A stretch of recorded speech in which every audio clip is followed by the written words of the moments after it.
pada saat kita menerima kuasa kedudukan, banyak orang gagal dengan cara apa?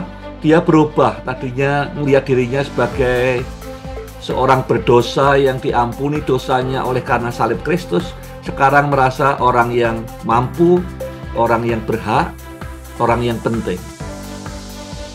Jadi kekayaannya, keberhasilannya, suksesnya Yusuf bukan sekedar supaya dia hidup enak, tapi Tuhan menyiapkan 12 suku Israel harus dimulai dengan orang-orang yang bertobat.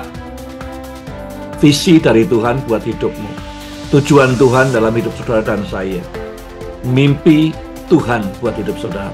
Pertama, jangan sampai kepemimpinan, kualitas kepemimpinan kita dipengaruhi oleh keadaan di luar kita.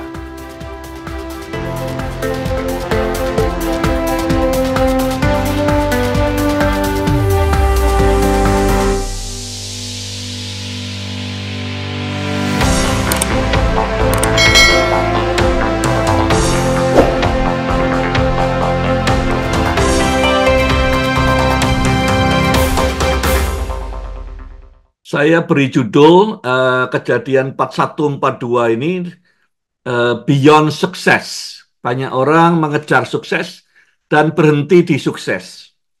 Nah, saya bersyukur pada Tuhan mempelajari hidupnya Yusuf ini luar biasa sekali, jadi berkat dalam hidup saya. Dia tidak mengejar sukses, dia mengalami sukses, tapi dia berlari terus beyond sukses.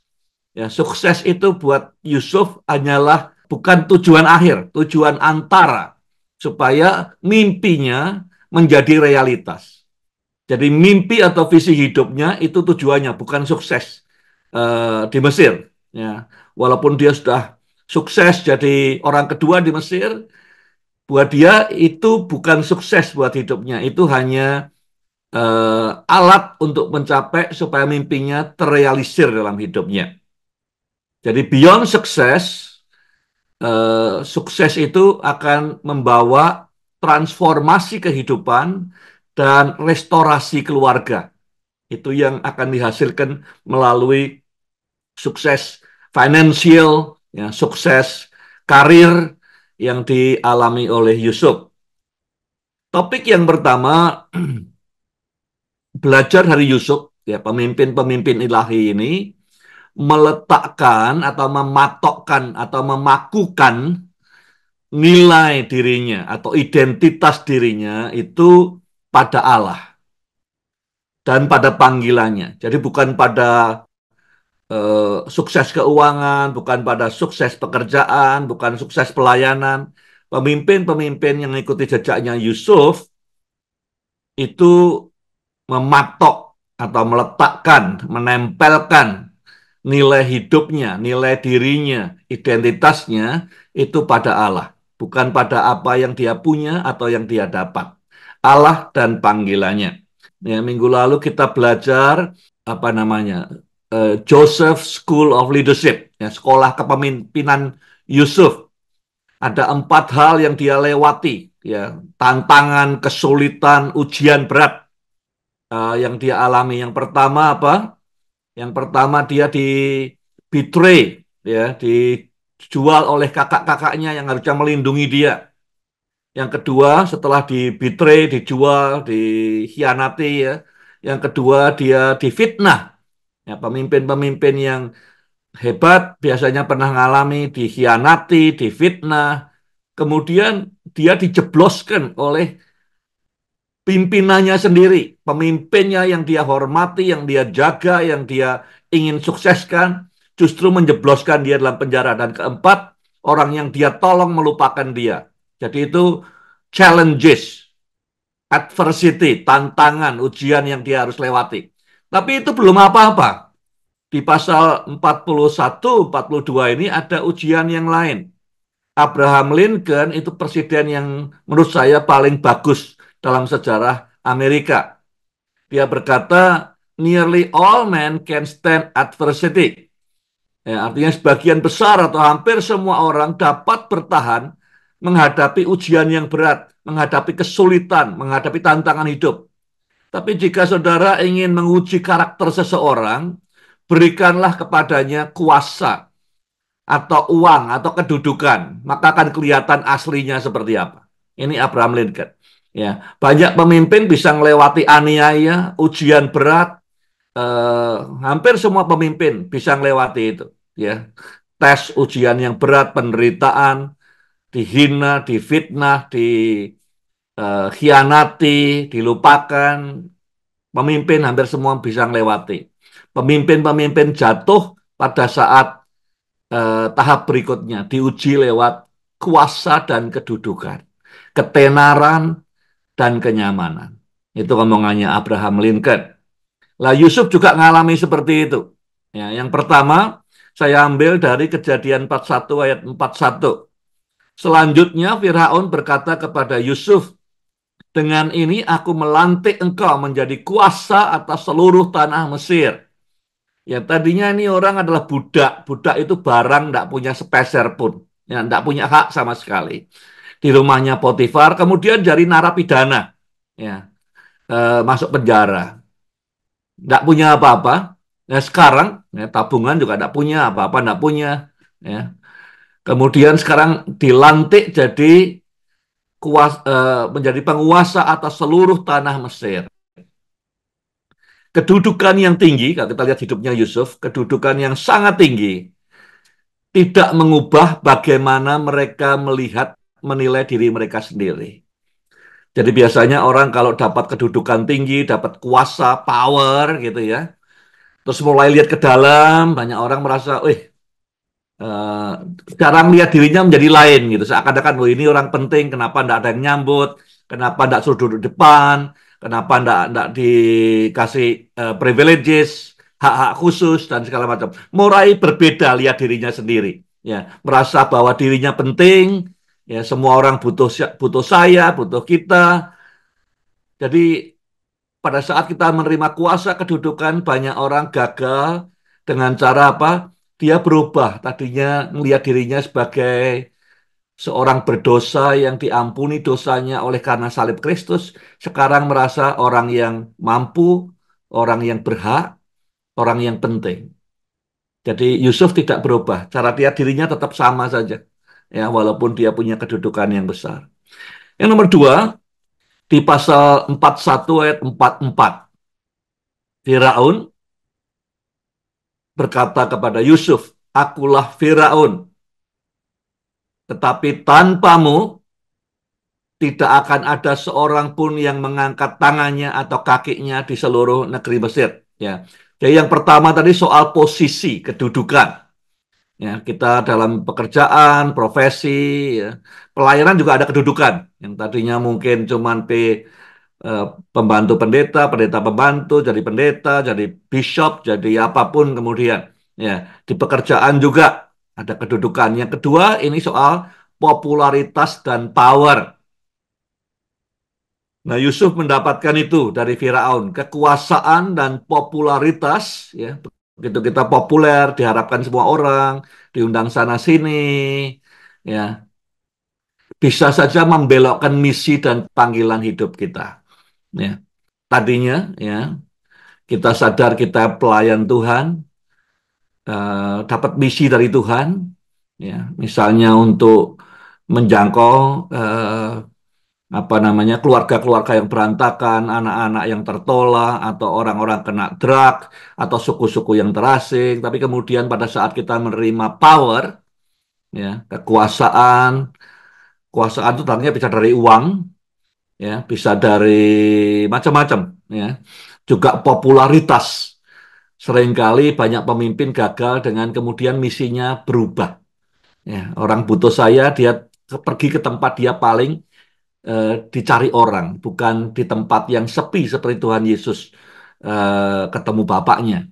Banyak pemimpin kemudian pergi tempat di mana orang nyari dia. Ingat ayat-ayat di Alkitab waktu Yesus dikejar-kejar orang banyak, justru dia cari tempat sepi, pergi ke kota lain yang belum dengar. Bagaimana menjaga misinya. Tapi banyak pemimpin saya lihat jatuh dengan cara misinya berubah, panggilannya berubah. Dia senang di tempat dia sangat dipuji-puji dan sangat dibutuhkan. Nomor tiga, saya ambil dari Kejadian 41 ayat 46. Yusuf berumur 30 tahun ketika ia berdiri di hadapan Firaun, Raja Mesir. Nah, mungkin bangga ya, nggak ada orang Perdana Menteri umur 30 tahun, baru paling muda. Ya, banyak orang merasa ini adalah direktur paling muda atau apa bishop paling muda, apa yang paling muda, prestasi yang luar biasa. Kalau dibilang Yusuf ini prestasinya luar biasa. Umur 30 sudah menjadi orang kedua di Mesir. Banyak orang meniti karir seperti Potifar yang lain sudah umur 60-an belum sampai ke level itu. Ya. Dia bisa bangga, Yusuf bisa kemana-mana cerita ya prestasinya. Prestasi istimewa tidak mengubah Yusuf memperlakukan orang lain. Ya, kadang-kadang kita dengan prestasi yang luar biasa, kita mulai treat orang lain dengan berbeda. Karena prestasi kita, karena pencapaian kita, kita mulai beda dengan apa, bagaimana memperlakukan orang lain. Nah, kita bisa ngecek itu dengan hidup kita. Ini hal ketiga yang saya lihat terjadi banyak hal. Dalam dunia pelayanan, dalam dunia nyata juga. Begitu orang merasa prestasinya luar biasa, cara treat orang lainnya berbeda. Yang keempat, 41 ayat 49, Yusuf menimbun gandum seperti pasir di laut. Sangat banyak, hingga dia berhenti menghitungnya karena sudah tidak terhitung. Jadi yang keempat adalah kekayaan, wealth, sukses finansial. Ya, banyak pemimpin gagal karena kemudian begitu dia banyak diberkati Tuhan, prioritas hidupnya berubah. Ya, tidak seperti waktu dia dulu berjuang, melayani dengan apa adanya. Begitu Tuhan limpahi macam-macam, prioritasnya berubah. Jadi ini empat hal yang di mana Yusuf lolos lagi. Nah, bagaimana dengan saudara dan saya? Jadi Lincoln berkata, banyak pemimpin, hampir semua bisa melewati ujian berat, tantangan, penderitaan, aniaya, difitnah, dihina, ya. Tapi banyak pemimpin gagal pada saat diberi kuasa. Karakternya aslinya kelihatan. Yang pertama, posisi. Ya, punya posisi, direktur apa, presiden apa, segala macam. Jadi, lihat dirinya jadi berubah. Yang tadinya orang berdosa yang diampuni menjadi orang penting. Lihat dirinya sendiri. Yang kedua, power and popularitas. Kekuasaan dan popularitas juga eh, bisa membelokkan misi hidupnya. Yang ketiga, prestasi. Pemimpin melihat prestasinya bisa kemudian apa namanya berubah prioritasnya, ya. Dan yang keempat, ketiga, cara mereka memperlakukan orang lain bisa berubah. Yang keempat, lewat kekayaan prioritasnya bisa berubah. Topik yang kedua, ini yang menjadi topik penting kita adalah beyond sukses. Jadi tujuan daripada kesuksesan Yusuf adalah transformasi kehidupan dan restorasi keluarga. Banyak orang berhenti hanya di sukses finansial, sukses pekerjaan, sukses pelayanan. Yusuf melihat di balik sukses itu tujuan Tuhan apa? Sukses itu adalah alat Tuhan untuk supaya signifikan bisa tercapai. Signifikan itu apa? Itu mimpi yang Tuhan berikan, visi yang Tuhan berikan. Ya. Yang pertama, 42 ayat 21a. Berkatalah mereka satu sama lain. Ini kakak-kakaknya Yusuf. Sekarang kita sedang dihukum atas kesalahan kita terhadap adik kita. Sebelum ini, tidak ada yang ngomong apa-apa. Semua kayaknya dosa disimpan di bawah karpet, disembunyikan. Pada saat mereka ketemu, mengalami semua yang mereka alami di Mesir, kemudian mereka ngomong dengan sendirinya. Ya. Dan itu yang buat Yusuf kemudian menangis, karena dia lihat ada dosa-dosa yang tersembunyi diungkapkan. Itu yang menjadi tujuan, bukan suksesnya kekayaannya si Yusuf. Dia senang lihat kakak-kakaknya yang nantinya menjadi pendiri-pendiri 12 suku Israel. Sampai Wahyu pun nanti di kitab Wahyu, 12 suku disebut. Yang mulai 12 suku Israel siapa? Ya orang-orang ini. Jadi kekayaannya, keberhasilannya, suksesnya Yusuf bukan sekedar supaya dia hidup enak. Tapi Tuhan menyiapkan 12 suku Israel harus dimulai dengan orang-orang yang bertobat. Ya, orang-orang yang tidak yang mengeluarkan semua dosa-dosa yang tersembunyi. Kalau mau jadi pemimpin 12 suku, Tuhan mau bereskan dulu. Jadi Yusuf menangis lihat pertobatan kakak-kakaknya. Dia bilang, ini salah kita dulu. Kita salah, ya, memperlakukan Yusuf seperti itu. Jadi mereka ngomong, ungkapkan, buka semua dosa tersembunyi. Nah, pertanyaan buat saudara, ya, Tuhan bisa pakai saudara untuk menjadi satu satu kelompok, satu network kayak tribe gitu ya. Tapi apakah ada dosa tersembunyi yang masih disimpan di dalam hati kita? Yang kedua, 42 Kejadian ayat 21b. Ingatlah betapa dulu kita melihat kepedihan hatinya. Kakak-kakaknya ngomong. Kita lihat bagaimana sedihnya si Yusuf. Dan betapa dia mohon-mohon belas kasihan kepada kita. Tapi kita tidak mempedulikannya. Yusuf denger ini, kakaknya ngomong. Jadi yang nomor dua, yang ditransformasi. Dulu mereka tidak ada belas kasihan sama sekali. Adiknya ngerengek-rengek, yang minta tolong jangan dijual, jangan dilempar ke sumur, jangan ditinggalkan. Mereka tidak peduli, tidak ada belas kasihan, tidak didengarkan seruan jeritan adiknya. Hari ini mereka ngaku mereka nyesal, kita keliru. Jadi yang pertama dosa-dosa yang tersembunyi terungkap lewat peristiwa kesuksesannya Yusuf. Yang kedua, kakak-kakaknya dirubah. Pemimpin-pemimpin hebat manapun selalu punya compassion, ya, kepedulian dan belas kasihan. Jadi yang ditransformasi yang nomor dua setelah dosanya diungkapkan semua adalah dijadikan menjadi pemimpin-pemimpin yang compassionate, peduli dan penuh belas kasihan. Nomor tiga, di pasal 42 ayat 22, lalu Ruben menjawab mereka, bukankah sudah kukatakan kepada kamu, jangan berbuat dosa terhadap anak itu, tapi kamu tidak mau mendengar. Ya. Yang nomor tiga, mereka tidak dengar, tidak respect siapapun juga. Ya. Orang yang tidak mau dengar itu orang yang tinggi hati, merasa dirinya paling benar. Tidak ada respect pada orang lain, tidak ada humility. Jadi apa yang terjadi pada hari ini, pada peristiwa ini adalah tidak hanya dosanya diungkapkan, minta ampun, bertobat, tidak hanya dijadikan pemimpin yang peduli dan belas kasihan, tapi juga mulai muncul kerendahan hatinya. Ya, kerendahan hati dibawa ke permukaan lagi. Seandainya saja waktu itu kamu mau dengar, mau merendahkan hati mendengar seruanku, ini semua tidak akan terjadi.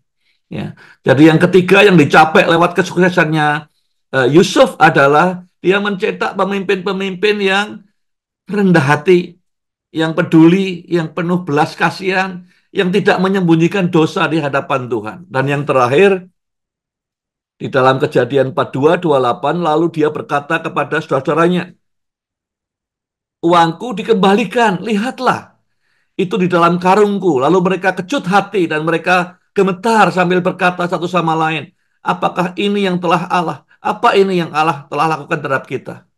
Jadi mereka sadar ini ada campur tangan Tuhan, tapi Yusuf sengaja uangnya dikembalikan mau menguji. Dulu mereka bohong kepada bapaknya, seakan-akan Yusuf dimakan binatang buas padahal dijual. Tidak ada kejujuran, tidak ada integritas. 13 tahun bapaknya susah, ya, karena kebohongan mereka. Yusuf nguji. Sekarang mereka menjadi gemetar, ketakutan. Mereka tidak tahu bahwa ini Yusuf, belum tahu. Tapi Yusuf ingin nguji betul tidak pertobatannya. Apakah mereka bisa kembali menjadi pemimpin-pemimpin yang jujur, yang penuh integritas. Dan Alkitab katakan, ya mereka betul kemudian muncul menjadi pemimpin yang penuh integritas, kembalikan uangnya, ketakutan karena dan mengatakan Tuhan sedang berbuat apa nih dengan kita. Jadi kita sudah melewati dua ujian kepemimpinan minggu lalu, ujian apa namanya kesulitan, tantangan hidup, ujian berat. Ya. Hari ini ujiannya adalah diberi power, diberi popularitas, ya, diberi kekayaan, diberi segala macam sukses. Ya, sukses bisa menjadi liability, bisa jadi ujian. Dengan sukses kita merasa kita bisa, kita mampu. Ya kita penting, akhirnya tidak bergantung pada Tuhan lagi.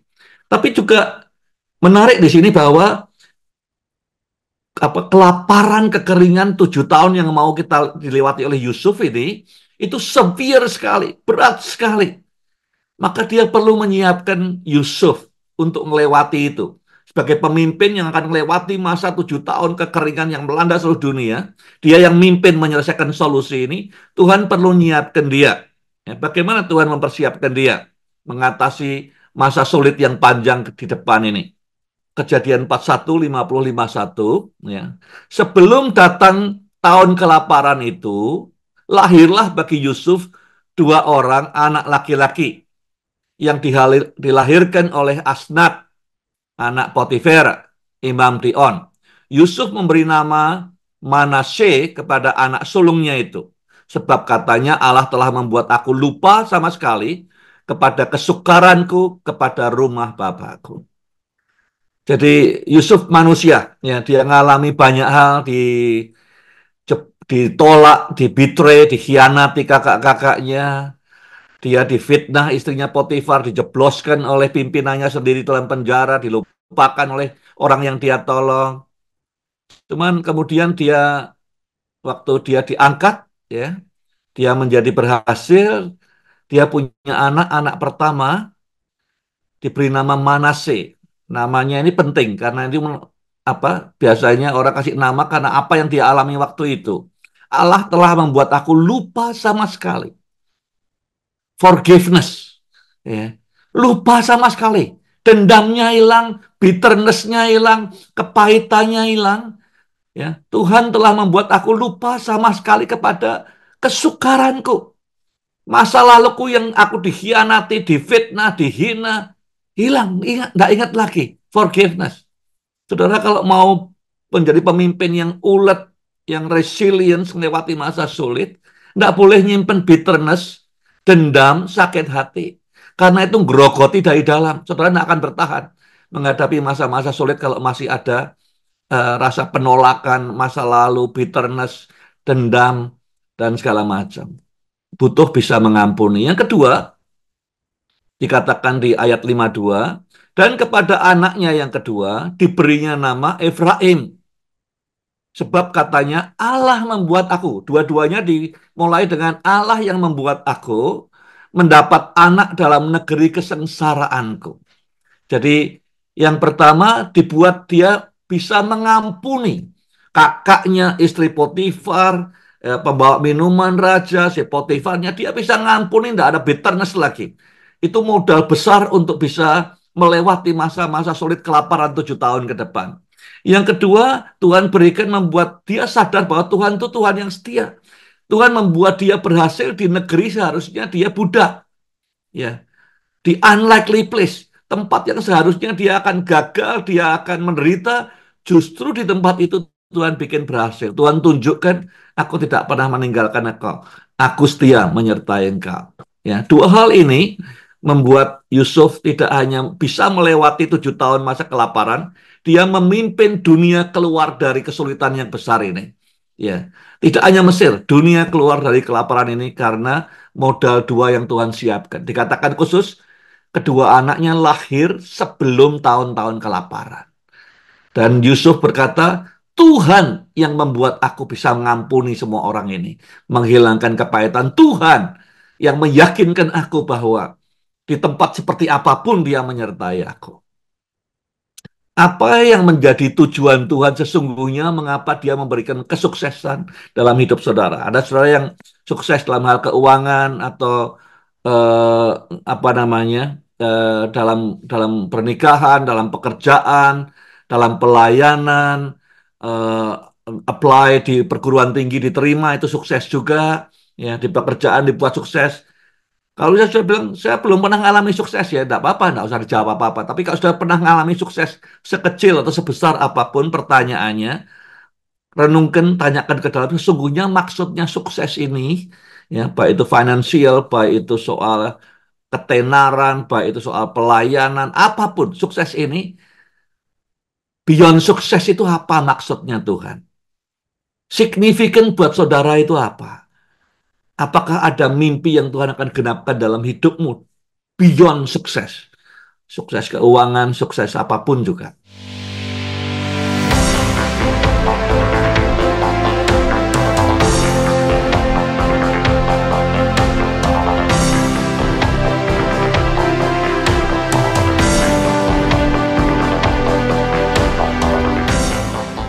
Ada, seperti saya katakan tadi, ada path, ada jalan yang ditempuh oleh Yusuf, sehingga dia mencapai apa yang dia lihat, yang ditunjukkan Tuhan kepadanya, masa depannya, mimpinya Tuhan buat hidupnya. Caranya dia ngejar itu bagaimana? Caranya dia berjalan ke arah signifikan itu bagaimana? Itu yang saya coba pelajari dan coba saya tiru dari Yusuf. Yang pertama, di dalam pasal 41 ayat 1 dikatakan setelah lewat 2 tahun Firaun bermimpi. Jadi 2 tahun sejak dia menafsirkan mimpinya juru minuman raja. Seperti kita tahu minggu lalu total sejak dia dijual ke orang Median jadi budak, totalnya 13 tahun. Kalau sudah lihat di minggu lalu di 2 pasal 39-40 dan 37-38 berkali-kali dikatakan beberapa waktu kemudian, beberapa waktu kemudian, beberapa waktu kemudian. Jadi melewati berbagai apa namanya peristiwa dalam hidup, kita lihat Yusuf ini seorang memberikan kepemimpinan yang stabil untuk jangka waktu yang lama. Kondisi di luar tidak mendikte kualitas kepemimpinannya. Ya, dia ditaruh di tempat dibuang sebagai budak di rumahnya Potifar, di penjara, tetap memberikan kualitas leadership yang steady. Dia berhasil tidak merubah dia menghadapi tantangan tidak merubah dia, sangat solid sebagai pemimpin, tidak dipengaruhi oleh keadaan di luar. Jadi pelajaran nomor satu dalam saudara mengejar mimpi, visi dari Tuhan buat hidupmu, tujuan Tuhan dalam hidup saudara dan saya, mimpi Tuhan buat hidup saudara. Pertama, jangan sampai kepemimpinan, kualitas kepemimpinan kita dipengaruhi oleh keadaan di luar kita. Pas kita di penjara, kita mungkin jelek, atau pas kita dapat kejayaan, sukses, kepemimpinannya jadi jelek. Ya. Yusuf steady, 13 tahun, cukup lama. 13 tahun, pernah sukses, dipercaya Potifar, masuk penjara lagi. Ya. Kemudian dia keluar jadi orang nomor 2 di Mesir, steady. Nomor satu. Poin nomor 2, di dalam, saya mundur dikit, pasal 40 ayat 6 dan 7. Ketika pada waktu pagi Yusuf datang kepada mereka, mereka ini juru minuman rada dan juru roti, ya. Segera dilihatnya bahwa mereka bersusah hati. Lalu ia bertanya kepada pegawai-pegawai istana Firaun yang ditahan bersama-sama dengan dia dalam rumah tuanya itu. Mengapa hari ini mukamu semuram itu? Nah, banyak orang mengejar tujuannya sendiri, dia tidak peka lagi akan orang lain. Banyak orang terlalu fokus yang dia kejar hanya suksesnya sendiri, tujuan hidupnya sendiri, visinya sendiri, dan tidak pusing dengan keadaan orang-orang di sekitarnya. Yusuf berbeda. Ya, walaupun dia punya mimpi, dia tidak pernah lupa mimpinya sejak dia umur mungkin 15 tahun, 14 tahun. Ya, dia nantikan kapan munculnya, tapi waktu dia lihat ada 2 orang pegawai Firaun yang dia layani mukanya muram, langsung dia notice. Ya. Jadi dia mencapai keberhasilannya, mencapai mimpinya karena dia care, dia peduli. Bukan ikut campur, tapi dia peduli. Dia lihat ada orang sedang susah, langsung dia tanya, kenapa mukamu muram pagi ini? Dan kemudian dia coba menolong menjelaskan mimpi daripada 2 pemimpin itu. Ya, bukan ngikut campur urusan orang lain, bukan, tapi care, peduli, dan coba clarify yang kamu mimpikan itu apa. Jadi nomor 2, dalam menempuh perjalanan mencapai mimpinya, Yusuf tidak hanya fokus pada punyanya sendiri. Dia peduli pada orang sekitarnya. Dia menolong pemimpin lain memahami mimpinya sendiri. Jadi kalau saya duduk dengarkan pemimpin lain, cerita visinya, tujuan hidupnya. Nah kalau Yusuf, ya ada orang yang tidak jelas visinya, dia tanya kenapa kok kamu muram gelisah, terus dia bantu perjelas mimpinya itu seperti apa seharusnya. Yang nomor tiga, di pasal 41 ayat 34, maka hendaklah, jadi dia ngomong ke Firaun, Firaun punya mimpi juga, maka hendaklah kiranya Firaun berbuat demikian. Angkatlah beberapa orang wali atas tanah itu, dan ambillah seperlima bagian hasil tanah Mesir dalam 7 tahun kelimpahan itu. Jadi Yusuf tidak hanya mikir mengejar mimpinya sendiri, visinya sendiri, tujuan hidupnya sendiri, tapi dia juga menolong pemimpin lain untuk bisa mencapai mimpinya dengan menawarkan strategi, menawarkan perspektif, memberikan nasihat, coaching untuk pemimpin lain. Jadi peran Yusuf dan peran saudara untuk bisa mencapai mimpimu tidak sekedar hanya ngurusin mimpimu, tapi juga menolong pemimpin-pemimpin lain, orang-orang lain bisa mencapai mimpi mereka. Ya. Pemimpin lain bukan saingan saudara, mereka teman seperjalanan. Kalau Yusuf tidak peduli dengan mimpinya Firaun, dia tidak akan sampai ke mimpinya sendiri. Kalau dia tidak peduli dengan mimpi pembawa minuman raja dan tidak menolong menafsirkan arti mimpi mereka, Yusuf tidak akan berhasil sampai di pasal 41, 42 ini.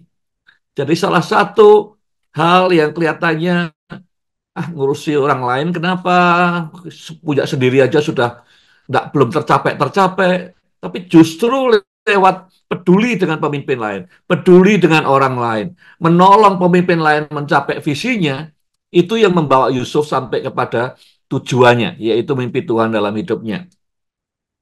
Dan yang terakhir, bisa aja Yusuf berargumentasi, ah ya sekarang pokoknya ngejar tujuanku sendiri, mimpiku, visiku, tapi dia justru menjadi seorang pemimpin dan seorang hamba yang sepenuh hati mengabdi kepada pemimpinnya, ya. Tidak bercabang hati, tidak hanya mengejar mimpinya sendiri, tapi justru dengan menolong, menyukseskan sepenuh hati melayani pemimpinnya, mimpinya tercapai. Maka pergilah Yusuf dari depan Firaun, lalu dikelilingnya seluruh tanah Mesir, dia keliling semua Mesir. Maka Yusuf mengumpulkan segala bahan makanan ke 7 tahun kelimpahan yang ada di tanah Mesir, lalu disimpannya di kota-kota. Jadi banyak saya lihat pemimpin keliru, ya. Dia tahu visi hidupnya, dia tahu tujuan hidupnya, dia kejar tanpa mempedulikan orang di kanan kirinya. Ya. Dia pikir yang penting saya mencapai tujuan saya. Kita belajar dari Yusuf, kepedulian pada pemimpin lain, pada orang lain, justru menolong dia mencapai mimpinya. Ya, dia memikirkan, ikut menolong, memperjuangkan, memberi strategi kepada Firaun. Mimpinya Firaun tercapai, mimpinya dia tercapai. Dan dia mengabdi dengan sepenuh hati, loyal kepada pemimpinnya. Dia tidak tinggalkan Firaun, dia mengabdi dengan sepenuh hati. Lewat pengabdiannya itulah kemudian apa yang diimpikan Tuhan lewat hidupnya tercapai. Jadi buat semua kita, saudara, bersyukur kalau tahu visi Tuhan dalam hidupmu, mimpi signifikan dalam hidupmu, tujuan hidupmu, untuk mencapainya seringkali dengan cara mempedulikan orang lain, menolong orang lain mencapai mimpinya, menolong pemimpin lain mengerti mimpi dan visinya.